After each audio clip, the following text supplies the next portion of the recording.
Hello guys, good afternoon, good evening, good morning sa inyong lahat dyan. So andito tayo ngayon sa center of Canada. Hindi hindi ibig sabihin yung sentro komersyo. Center of Canada, geographical center ng Canada. Kung makikita nyo yung yun, papakita ko sa inyo mamaya yung coordinates niya. Kung makikita nyo, yun yung sentro ng Canada kung makikita nyo sa mapa. So bago yan guys ay titignan ko muna dito. Ito yung mga produkto nila. Yan, farm yan dyan dito. Yan, malawak yan flat kasi dito, walang bundok. Tapos ito yung makikita mo sa sa kalsada na, ang daming grasshopper. Ito ano ba to? Mga wheat. Ayan ito yung makikita namin sa kalsada, yung mga kulay brown. Yan ngayon ko lang nalapitan tong guys at nahawakan. Kasi to ang tawag nito, yung sa pelikula ko lang nakikita tong mga ganito. May mga lugar ni na lugar ni na Superman, kapag parang sa harap ng bahay nila ganito yung makikita tignan niyo guys, napaka-flat dito guys. Buksan ko isang ganito. Ano ba to? Yan.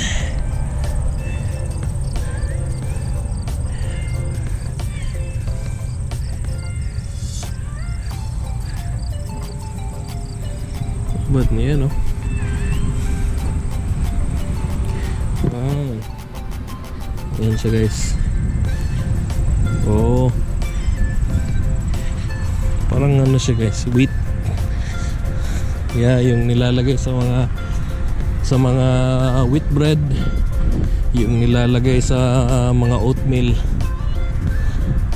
Yan, wheat or oats. Di ako marunong, hindi ko talaga alam, hindi ako sure kung ano talaga yun. Basta ito yun. Kaya na bahala magsabi kung ano to.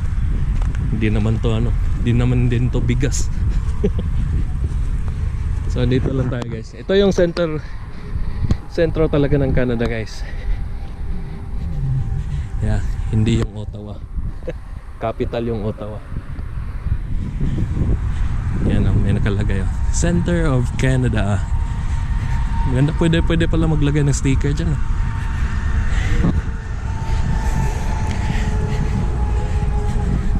kung nakikita nyo yan guys, yung yung coordinates, yung 96 degrees 48 ano ba yan, 48 feet 35 inches 96, 48, 35. Ayan yung coordinates nya. Canada's heartbeats. Bye-bye. Mo nang kanang bitaw, kanang tanom niya. Sana. Unsa ni wheat? TJ, here. Or malt. Kanang himuon bitaw kanang mga beer. Unsa ni? Ambot ikaw bala. Hey. Guys. You know that plant over there? Okay. That's what it is. Bye. So nakalocate to sa siya guys, sa ano ba to? East of Winnipeg, Manitoba. So yung Winnipeg na nandun. So kasi yung north nandito So yung east nandito sa kanan. So located to sa east of Winnipeg. And ito nga pala guys, yung highway na to ay Trans-Canada Highway na. Yung papunta doon is yung papuntang Ontario na. Paglabas mo ng Manitoba border, Ontario, tapos yun yung unang city dyan is yung Kenora, Ontario. Mga 1 oras kalahati dito yung yung Ontario border. Yan yung kahabaan ng Yan ang kahabaan ng Trans-Canada Highway. Ayan guys, ang lawak flat. Ito yung napakamalaking malaking chair dito.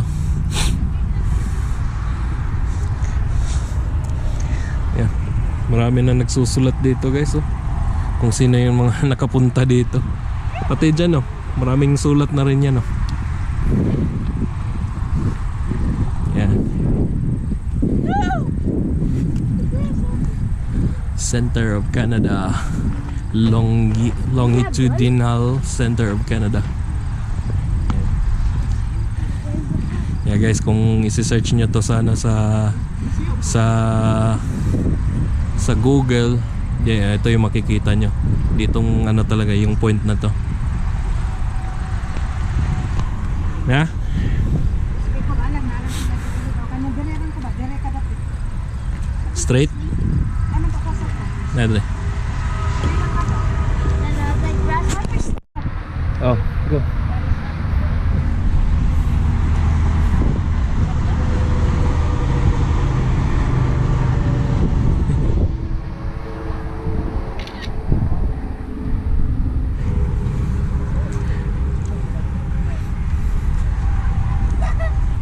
Step on it again. You have to do it like this part. Eh, Kill it! I said kill it! Where did it go? Oh, shit.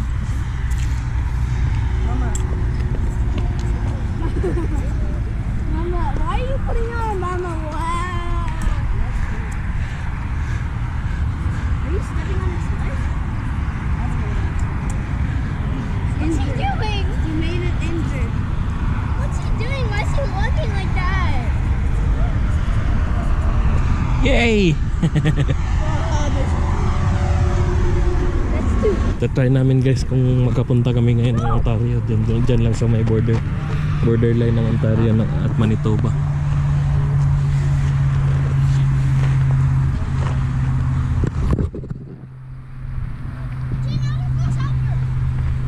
Why is there so many? There's more than Florida, bro. Basta. What's in here, Pierre? We saw 3 grasshoppers now. Kawarta Adventures. What else are here? Baka may kakilala tayong nagsulat dito. Snowbird Sterling, BC.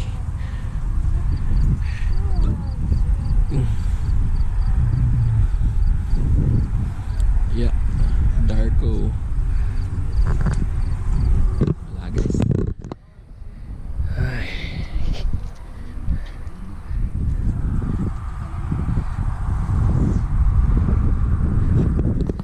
Yeah, hindi masyadong ano guys. Pinagpapawisan lang ako dahil kung ninitan ka sa araw, mainit talaga. Pero pag yung dito ka sa ano, sa shade, presko yung hangin. Yan.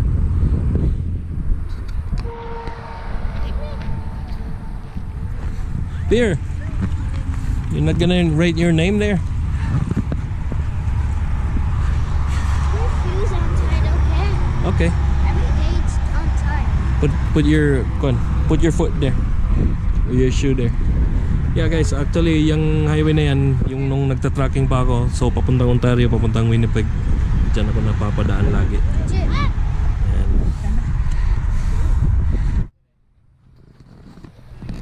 Bye bye. So yeah guys, yung napapadaan ako dito dati, yan, lagi kong nakikita to.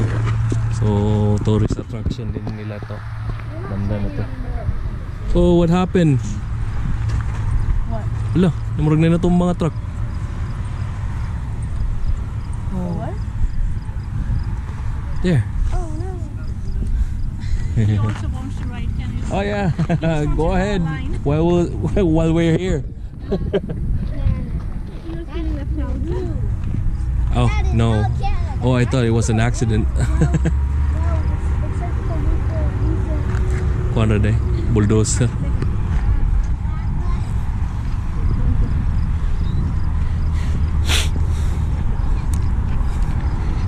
Yeah. Mayaman talaga ang ano guys, mayaman din ang Canada sa history at saka sa ano nila culture. Kasi nga nape-preserve pa nila dito yung mga history nila. Ito. Tapos yung kultura ng mga native dito na preserve. Actually itong Manitoba pangalan to ng pangalan to sa isang sa native Indian. Ewan ko lang kung anong ibig sabihin. Yan na. And isa sila sa pinakamaraming dito population ng mga native Indians na and yeah, matatawag mo pa rin tong Manitoba is yung mga dito, mga prairie pa rin nila dito, mga prairie province. What are you doing? Let's go.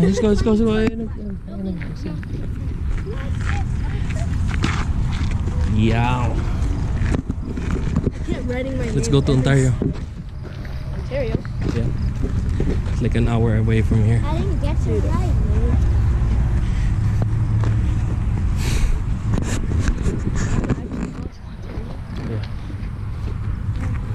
Yeah, this is where I always passed there when I was in trucking. From Winnipeg, I go there. So it takes 2 days for me to drive all the way to Toronto.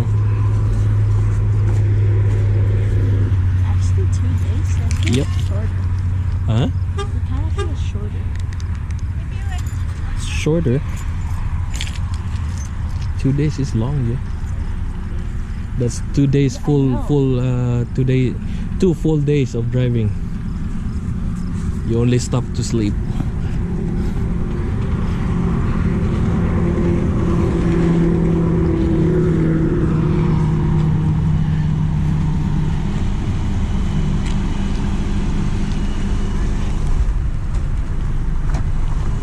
Yes guys, tingnan natin kung anong desisyon nito kung pupunta kami ng Ontario. Lang, papa-picture lang sa doon sa yung may sign na welcome to Ontario, yours to discover. Yan, nagpapawisan na ako guys. Flat feet.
Welcome to Ontario guys. Buat di Ontario may oras. Yan. Yeah. Ito yung rest area ng Ontario. Yeah, borderline lang to, Ontario at saka Manitoba. This area. Pero hindi ganun kalinis yung bathroom nila guys, kasi pag pasok mo walang may isang bathroom na sira, tapos yung isa open, tapos nilalangaw pa. Dito lang kami guys, magpapa-picture lang kami dito, take pictures lang kami dito sa may sign ng Ontario. Tapos yung in 20 minutes lang sa unahan, yan yung Kenora, Ontario, yung first unang city ng Ontario galing dito sa Manitoba. Ready? 1, 2, 3. Here. Forest fire hazard. Ah, Here. Tja! How about Oh.